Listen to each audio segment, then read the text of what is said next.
નમસ્કાર વિદ્યાર્થી મિત્રો, આજે આપણે ચેપ્ટર 14નો ત્રીજો લેક્ચર જોઈશું. મિત્રો, અત્યાર સુધી આપણે જોયા કયા ટોપિક જોયા? તો સૌપ્રથમ વાહક, અવાહક, અર્ધવાહક વિશે જોયું, બરાબર.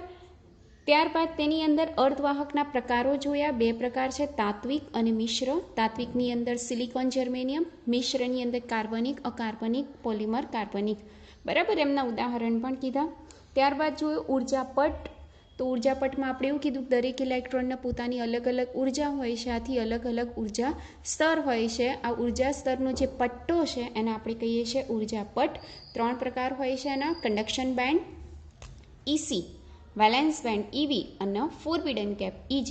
અર્ધવાહક માટે EGનું મૂલ્ય 3 EV કરતાં ઓછું, અવાહક માટે EGનું મૂલ્ય 3 EV કરતાં વધારે અને સુવાહક માટે EGનું મૂલ્ય 0 હોય છે. ત્યારબાદ આપણે જોયું શુદ્ધ અર્ધવાહક. તો શુદ્ધ અર્ધવાહક એટલે શું? કે જેમાં માત્ર બધા એક જ પ્રકારના પરમાણુઓ રહેલા હોય. તો સિલિકોન જેવું અર્ધવાહક લઈએ તો એની ચીપ હોય તો ચીપમાં બધા જ એક જ પ્રકારના સિલિકોનના પરમાણુઓ રહેલા છે, બરાબર. ત્યારબાદ જોયું આપણે અશુદ્ધ અર્ધવાહક. અશુદ્ધ અર્ધવાહક એટલે શું? કે સિલિકોનની જોડે જોડે બીજો કોઈ અશુદ્ધિ પણ ઉમેરેલી હોય છે. અશુદ્ધ પરમાણુ જેને આપણે કહીએ છીએ અશુદ્ધિ ઉમેરેલી હોય છે, અને એ જે રીતના બનતો અર્ધવાહક છે એના આપણે કહીશું અશુદ્ધ અર્ધવાહક. આવા અર્ધવાહકની અંદર આપણે અશુદ્ધિ કેટલી ઉમેરવી પડે? તો લગભગ 10 લાખમાં અમુક સંખ્યા આપણે ઉમેરવી પડે છે, બરાબર. 10⁶ હોય એની અંદર એકાદેક તમે અશુદ્ધિ ઉમેરી શકો. 10⁶ પરમાણુ હોય, 10 લાખ જેટલા પરમાણુ, એમાં અમુક સંખ્યાના તમે અશુદ્ધિ ઉમેરો અને શું બની જાય? અશુદ્ધ અર્ધવાહક. કેમ આપણને અશુદ્ધ અર્ધવાહકની જરૂર પડી? કારણ કે શુદ્ધ અર્ધવાહક એ તાપમાન આધારિત હોય છે. તાપમાન બદલાય એમ એની વાહકતા બદલાય છે, જે આપણે એના પાયા ઉપર ઇલેક્ટ્રોનિક સાધનો બનાવી શકતા નથી. જ્યારે અશુદ્ધ અર્ધવાહક તાપમાન ઓછું હોય તો બી એની વાહકતા રહેલી જ હોય છે. તો આથી આના ઉપરથી આપણે મોટાભાગના ઇલેક્ટ્રોનિક સાધનો બનાવી શકીએ છીએ, બરાબર. અશુદ્ધ અર્ધવાહકમાં કઈ અશુદ્ધિ ઉમેરો છો એના પ્રકારે એના બે ભાગ પડે છે: N પ્રકારનો અર્ધવાહક અને P પ્રકારનો અર્ધવાહક. જો તમે શુદ્ધ અર્ધવાહકની અંદર પેન્ટાવેલેન્ટ અશુદ્ધિ ઉમેરો, પેન્ટાવેલેન્ટ એટલે આર્સેનિક, ફોસ્ફરસ, ઇન્ડિયમ, બરાબર, એવી તમે ઉમેરો એન્ટીમની, તો એ પ્રકારનું જે અર્ધવાહક બનશે એને આપણે કહીશું N પ્રકારનો અર્ધવાહક. અને P પ્રકારના અર્ધવાહકમાં એલ્યુમિનિયમ, પછી ગેલિયમ, ફોસ્ફરસ, તમે એવી પ્રકારની અશુદ્ધિ ઉમેરો જેની વેલેન્સી કેટલી હોય? 3 હોય. તો એ કયો અર્ધવાહક બનશે? P પ્રકારનો અર્ધવાહક. N પ્રકારના અર્ધવાહકમાં મેજોરિટી ચાર્જ કેરિયર તરીકે ઇલેક્ટ્રોન રહેલા હોય છે અને માઇનોરિટી ચાર્જ કેરિયર તરીકે હોલ રહેલા હોય છે. જ્યારે P પ્રકારના અર્ધવાહકમાં મેજોરિટી ચાર્જ કેરિયર તરીકે હોલ રહેલા હોય છે અને માઇનોરિટી ચાર્જ કેરિયર તરીકે ઇલેક્ટ્રોન રહેલા હોય છે. હવે આગળનો ટોપિક જોઈશું. તો આ P અને N પ્રકારના અર્ધવાહકથી જે બનતી રચના છે, બંનેને ભેગું કરી દઈએ અને જે બનતી રચના છે એને કહીશું આપણે PN જંક્શન ડાયોડ. શું કહીશું? PN junction diode. આ ડાયોડ બનાવવા માટે ઘણી બધી રચના છે. તમે એમાંથી આ રચના લઈ શકો છો. શું કરવાનું? તમારે એક શુદ્ધ અર્ધવાહક લેવાનો. શુદ્ધ અર્ધવાહક લો કે જેમાં મોટા ભાગના બધા શું હોય? સિલિકોન પરમાણુ. એક શુદ્ધ અર્ધવાહકની ચીપ લો, અથવા તો પ્યોર Siની તમે ચીપ લો. એ Siની ચીપમાં તમારે બે ભાગ પાડી દેવાના. એક ભાગમાં તમારે પેન્ટાવેલેન્ટ અશુદ્ધિ ઉમેરવાની. એક ભાગમાં તમારે શું ઉમેરવાની? પેન્ટાવેલેન્ટ અશુદ્ધિ. અને એક ભાગમાં ટ્રાયવેલેન્ટ અશુદ્ધિ ઉમેરવાની, બરાબર. જે ભાગમાં તમે ટ્રાયવેલેન્ટ અશુદ્ધિ ઉમેરો એ કયો પ્રકાર થઈ જશે? P પ્રકાર. અને જે ભાગમાં તમે પેન્ટાવેલેન્ટ અશુદ્ધિ ઉમેરો એ કયો પ્રકાર થઈ જશે? તો N પ્રકારનું થઈ જશે. P પ્રકાર. તો આની અંદર આપણે ઉમેર્યું ટ્રાયવેલેન્ટ અશુદ્ધિ, આમાં ઉમેરી આપણે પેન્ટાવેલેન્ટ અશુદ્ધિ, એટલે આ ભાગ થઈ ગયો P પ્રકારનો અર્ધવાહક અને આ ભાગ થઈ ગયો N પ્રકારનો અર્ધવાહક, બરાબર. P પ્રકારના અર્ધવાહકમાં મેજોરિટી ચાર્જ કેરિયર તરીકે શું રહેલા હોય છે? હોલ રહેલા હોય છે. એટલે આપણે વધારે પ્રમાણમાં શું બતાવીશું? હોલ બતાવીશું. અહીંયા ડોટ આ ગોળાકાર છે એને આપણે હોલ કહીશું. જ્યારે માઇનોરિટી ચાર્જ કેરિયર તરીકે શું રહેલા હોય છે? ઇલેક્ટ્રોન રહેલા હોય છે. તો જો ઇલેક્ટ્રોનની સંખ્યા મેં કેવી બતાવી છે? ઓછી. અને હોલની સંખ્યા કેવી બતાવી? વધારે. જ્યારે એન પ્રકારના અર્ધવાહકમાં મેજોરિટી ચાર્જ કેરિયર તરીકે શું રહેલું હોય છે? ઇલેક્ટ્રોન. અને માઇનોરિટી ચાર્જ કેરિયર તરીકે શું રહેલા હોય છે? હોલ. એટલે આપણે વધારે પ્રમાણમાં ઇલેક્ટ્રોન બતાવીશું અને ઓછા પ્રમાણમાં શું બતાવીશું? આપણે હોલ બતાવીશું. બરાબર. તો આ ભાગ થઈ ગયો પી પ્રકારનો અર્ધવાહક, આ ભાગ થઈ જશે એન પ્રકારનો અર્ધવાહક. હવે મને એમ કહું કે આ જે બંનેની વચ્ચે શું બની ગયું? એક જંક્શન બની ગયું. આ શું બની ગયું? જંક્શન, ધાત્વિક જંક્શન બની ગયું. હવે જંક્શન કે આપણે દિવાલ ઊભી નથી કરી, આપણે દિવાલ ઊભી કરી નથી, એટલે શું આ જંક્શન પાસેના જે ઇલેક્ટ્રોન છે એમને બેસી રહેશે? ના, એ તરત જ આ જંક્શનને ક્રોસ કરીને અહીંના ઇલેક્ટ્રોનને શું કરી દેશે? બંધિત કરી દેશે આવી રીતના. અને પોતે જગ્યા છોડશે એટલે ત્યાં શું ઉત્પન્ન થઈ જશે? હોલ ઉત્પન્ન થઈ જશે. આ રીતે આ બધા શું બની ગયા? ઇલેક્ટ્રોન.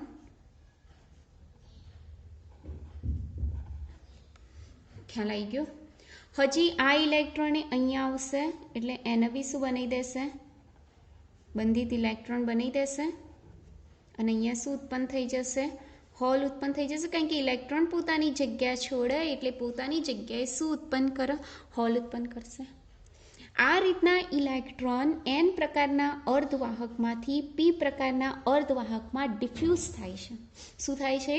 ડિફ્યુઝ થાય છે. ડિફ્યુઝ એટલે વિસરણ થાય છે.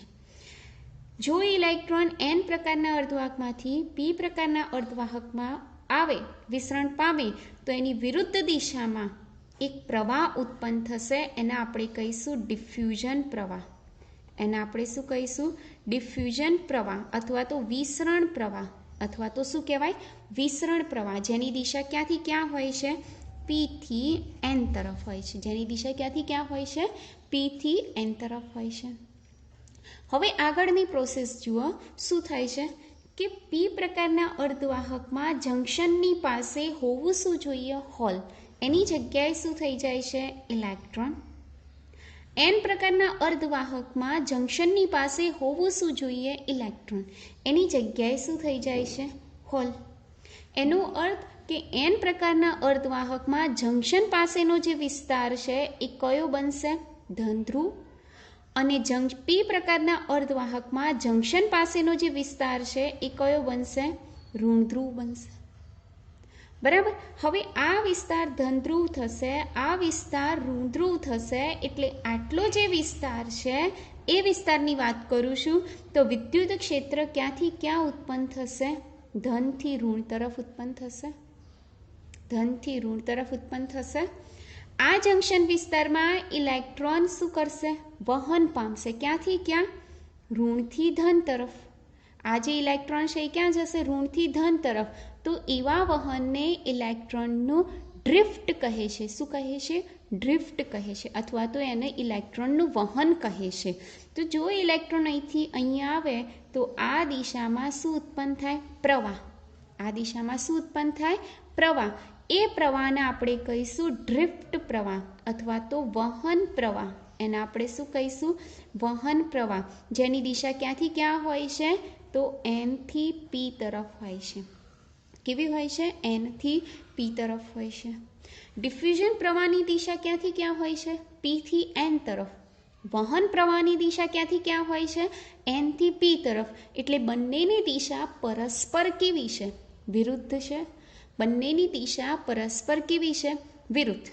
જ્યારે ડિફ્યુઝન પ્રવાહ અને વહન પ્રવાહ સમાન મૂલ્યના થશે, જ્યારે ડિફ્યુઝન પ્રવાહ વહન પ્રવાહ સમાન મૂલ્યના થશે ત્યારે બધા જ ઇલેક્ટ્રોનનું જે વહન છે, એટલે કે જે ડિફ્યુઝ થવાની જે ઘટના છે, એક જગ્યાએથી બીજી જગ્યાએ જે સ્થળાંતર થાય છે એ પ્રક્રિયા કેવી થઈ જશે? અટકી જશે. અને પીએન જંક્શન જે ડાયોડ છે, પીએન જંક્શનની વાત કરું છું, પીએન જંક્શન કઈ સ્થિતિમાં આવશે? તો એ સંતુલિત સ્થિતિમાં આવશે. એ કઈ સ્થિતિમાં આવશે? સંતુલિત સ્થિતિમાં આવશે. જ્યારે સંતુલિત સ્થિતિમાં આવે ત્યારે પીએન જંક્શનનો એક છેડો ઋણ ધ્રુવ અને બીજો છેડો ધન ધ્રુવ બને છે. આથી આ બંનેની વચ્ચે વિદ્યુત સ્થિતિમાનનો તફાવત ઉત્પન્ન થાય છે. શું ઉત્પન્ન થાય છે? વિદ્યુત સ્થિતિમાનનો તફાવત, જેના આપણે કહીએ છીએ ડેપ્લેશન બેરિયર. જેના આપણે શું કહીશું?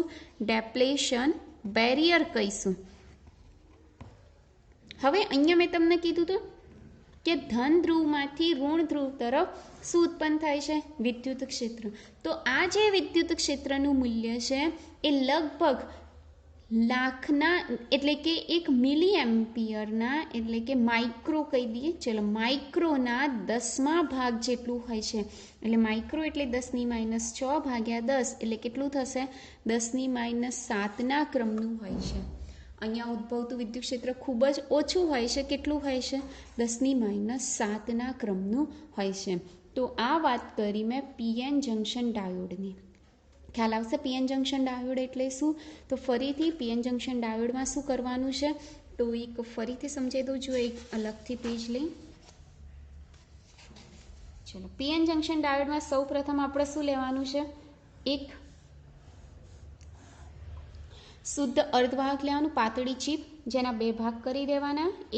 એક ભાગમાં તમારે ટ્રાયવેલેન્ટ અશુદ્ધિ ઉમેરવાની અને એક ભાગમાં પેન્ટાવેલેન્ટ અશુદ્ધિ ઉમેરવાની. ટ્રાયવેલેન્ટ અશુદ્ધિ ઉમેરો એટલે મેજોરિટી ચાર્જ કેરિયર તરીકે અહીંયા શું આવશે? હોલ આવશે. અને માઇનોરિટી ચાર્જ કેરિયર તરીકે અહીંયા શું આવશે? ઇલેક્ટ્રોન. બરાબર, એટલે આવી રીતના મેં ઇલેક્ટ્રોન દર્શાવ્યા છે. જ્યારે અહીંયા પેન્ટાવેલેન્ટ અશુદ્ધિ ઉમેરો, આ પી પ્રકારનો અર્ધવાહક થઈ જશે અને આ એન પ્રકારનો અર્ધવાહક થઈ જશે. એન પ્રકારના અર્ધવાહકમાં મેજોરિટી ચાર્જ કેરિયર તરીકે શું હોય છે? ઇલેક્ટ્રોન હોય છે. અને માઇનોરિટી ચાર્જ કેરિયર તરીકે ક્યાં હશે? હોલ હશે. એ અમુક જ વિસ્તારમાં હશે. બરાબર, હવે શું થશે કે વચ્ચે જંક્શન છે પણ દિવાલ નથી, આ ખાલી જંક્શન છે. તો અહીં જંક્શન પાસેના ઇલેક્ટ્રોન શું કરશે? એનમાંથી પી તરફ ડિફ્યુઝ થશે. શું થશે? ડિફ્યુઝ થશે. આથી પી થી એન તરફ ડિફ્યુઝ થશે એટલે બધા ઇલેક્ટ્રોન જે જંક્શન પાસેના ઇલેક્ટ્રોન છે અહીંયા ગોઠવાઈ જશે અને અહીંયા પોતાની જગ્યા ખાલી કરી દેશે. એટલે ત્યાં શું ઉત્પન્ન થશે? હોલ ઉત્પન્ન થશે. ઇલેક્ટ્રોન એન થી પી તરફ ડિફ્યુઝ થાય છે. આથી પી થી એન તરફ શું ઉત્પન્ન થશે? તો વિદ્યુત પ્રવાહ. અને વિદ્યુત પ્રવાહને આપણે કયો વિદ્યુત પ્રવાહ કહીશું? ડિફ્યુઝન વિદ્યુત પ્રવાહ કહીશું. કયો પ્રવાહ કહીશું? ડિફ્યુઝન વિદ્યુત પ્રવાહ, જેની દિશા ક્યાંથી ક્યાં હોય છે? પી થી એન તરફ. બરાબર, આ ઇલેક્ટ્રોન બી અહીંયા આવી જશે, અહીંયા આવી જશે. બરાબર, અહીંયા હોલ થઈ જશે. એટલે જંક્શન પાસેનો એવો વિસ્તાર કે જ્યાં પી પ્રકારના અર્ધવાહકમાં હોવું શું જોઈએ? હોલ, પણ છે શું? ઇલેક્ટ્રોન. એવી જ રીતના એન પ્રકારના અર્ધવાહકમાં હોવું શું જોઈએ? ઇલેક્ટ્રોન, પણ જંક્શન પાસે છે શું? હોલ. એટલે આ જે ઋણ સ્પેસ ચાર્જ થશે અને આ ધન સ્પેસ ચાર્જ થઈ ગયું. આ હોલ જ છે, અહીંયા ખાલી ઇલેક્ટ્રોન જ છે એટલે વિદ્યુત ભાર કહી દીધું. આથી ધનથી ઋણ તરફ વિદ્યુત ક્ષેત્ર ઉત્પન્ન થશે. ધનથી ઋણ તરફ વિદ્યુત ક્ષેત્ર ઉત્પન્ન થશે. આ વિદ્યુત ક્ષેત્ર લગભગ માઇક્રોના 10મા ભાગનું હોય છે. માઇક્રોના 10મા ભાગનું જેટલું હોય છે. આ વિદ્યુત ક્ષેત્રના લીધે પી પ્રકારના અર્ધવાહકમાં જે ઇલેક્ટ્રોન છે એ વહન પામી અને ક્યાં જશે? એન પ્રકારના અર્ધવાહકમાં. આથી એનથી પી તરફ વહન પ્રવાહ ઉત્પન્ન થશે. કયો પ્રવાહ ઉત્પન્ન થશે? વહન પ્રવાહ. આ વહન પ્રવાહની દિશા ક્યાંથી ક્યાં હોય છે? એનથી પી તરફ હોય છે. ક્યાંથી ક્યાં હોય છે? એનથી પી તરફ. જ્યારે ડિફ્યુઝન પ્રવાહ અને વહન પ્રવાહ બંને કેવા છે? વિરુદ્ધ દિશાના છે. જ્યારે આ બંને પ્રવાહ સમાન મૂલ્યના થશે ત્યારે આ પ્રક્રિયા અટકી જશે. એક પણ વિદ્યુતભાર વાહકોની ગતિ થશે નહીં અને આ વખતે જંક્શન પાસે સંતુલનની સ્થિતિ રચાશે. શું રચાશે? સંતુલનની સ્થિતિ, જેમાં એક છેડો ધન ધ્રુવ અને બીજો છેડો ઋણ ધ્રુવ. આથી આટલા ભાગમાં વિદ્યુત સ્થિતિમાનનો તફાવત રચાય છે, જેને આપણે કહીએ છીએ ડેપ્લેશન સ્તર. જેને આપણે શું કહીએ છીએ? ડેપ્લેશન સ્તર કહીએ છીએ. જેને આપણે શું કહીએ છીએ? ડેપ્લેશન સ્તર. બરાબર, તો આ વાત કરી PN junction diode. PN junction ડાયોડનો સિમ્બોલ કયો હોય છે? તો આ જે પી પ્રકારનો અર્ધવાહક છે એને આપણે ત્રિકોણ વડે દર્શાવીશું આવી રીતના. એની સાથે એક ધાતુની પ્લેટ જેને આપણે કેથોડ તરીકે વર્તીશું. આ એન પ્રકારનો અર્ધવાહક છે એને ખાલી ઊભી લાઈન વડે દર્શાવીશું અને એની સાથે જોડેલો જે ધાતુનો અગ્ર છે ટર્મિનલ છે એને આપણે એનોડ વડે દર્શાવીશું. આ થઈ ગયું આપણે પીએન જંક્શન ડાયોડની સંજ્ઞા. આને શું કહેવાય? પીએન જંક્શન ડાયોડની સંજ્ઞા. એમાં જે તીર છે એ શું દર્શાવે છે? પ્રચલિત પ્રવાહની દિશા એટલે કે રૈવાજિક પ્રવાહની દિશા દર્શાવે છે. આગળના ટોપિકમાં આપણે જોઈશું ફોરવર્ડ બાયસ અને રિવર્સ બાયસ. નવા શબ્દો આવે છે તમારા, ફોરવર્ડ બાયસ અને રિવર્સ બાયસ.